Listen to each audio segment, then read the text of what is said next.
Last week, the Institute of Directors held their annual Women as Leaders conference, and there was an interesting quote on the radio that currently women make up just 1 in 6 of the FTSE 100 board directors.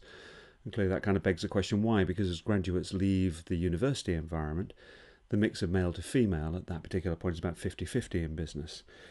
I did some digging because there was some suggestion that the return to shareholders was enhanced through greater representation of women on the board. I did some digging and found some research that backed that up entirely. The suggestion is that those boards that have a substantial female makeup improve their return on equity by more than 50%, their return on sales by more than 40%, and the return on capital employed by more than 65%, which is quite staggering. Now, it's interesting because at the same time as this becoming relevant, I've been spending some time with a lady called Lynette Allen, who runs an organisation called Her Invitation, which is all about helping women reach leadership positions in corporate environments. And there's some interesting things with regard to creativity that come out here, because we might be able to get some sort of insight into what's going on. Now, we know that women are from Venus and men are from Mars, and that they're fundamentally different. They have different patterns in their minds, different ways of looking at the world and interpreting what's going on. And this is exactly what we're looking for in creativity. What we're looking for is an ability to challenge the long-established traditions that have been built up in organisations in order to bring some fresh thinking.